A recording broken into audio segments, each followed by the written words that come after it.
चोरी जी कोशिश कई, खेस पकड़े पुलिस हवाले करे छॾियो आहे। घर धणी तारिक मुग़ल इहो ॿुधायो।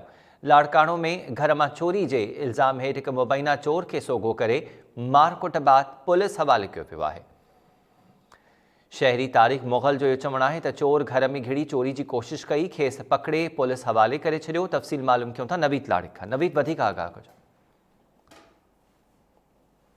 बदमनी खां पोइ जेको आहे सो शहरनि पंहिंजी मुर्सी पाण करे वरिती आहे। रेशम गली वारो इलाइक़ो आहे जिते हिकु मुबैना चोर खे जेको आहे सो इलाइक़े वासियुनि सोगो कयो आहे। इलाइक़े वासियुनि हुनखे सोगो करण खां पोइ सख़्तु मारकुट कई ॾिसी सघिजे थो फुटेजिस में, त बिल्कुलु इलाइक़े वासी जेके आहे सो हुनखे ॻेले रहिया आहिनि। पुलिस बि जेको आहे सो हुते नज़र में अची रही आहे। एहलकार हुनखे कुटको ॾियनि था ऐं बाद में हुनखे जेको आहे सो रक्षा में विझी हद जो मार्केट थाणो आहे जेको आहे उते हुनखे मुंतक़िल कनि था। इन हवाले सां इलाइक़े वासी जेके आहिनि उहो हुननि जो चवणु आहे त इहो साॻियो चोर आहे जेको गुज़िरियल केतिरनि ई महीननि खां वठी इलाइक़े में हुन जेको आहे सो चोरियुनि जूं वारदातूं कयूं आहिनि, जंहिंमें मोटरसाइकिल जी चोरी जूं बि वारदातूं थियूं आहिनि, सोलर प्लेट चोरी कयूं वियूं आहिनि, गॾोगॾु जेके कारनि मां बैटरियूं आहिनि उहे चोरी कयूं आहिनि। उनखां सवाइ मुख़्तलिफ़ जेके वारदातूं आहिनि उहे थियूं आहिनि। उन में इहो चोर आहे अवल जेको आहे सो उनखे ॾिठो वियो जेको फरार थी वियो। अॼु उनखे जेको आहे सो इलाइक़े वासियुनि सोगो कयो आहे, जेके मारकुट करण खां पोइ पुलिस हवाले कयो आहे। अञा ताईं हुनजी जेका सुञाणप आहे उहा नाहे थी सघी त हू जेको आहे सो केरु आहे, किथां जो आहे।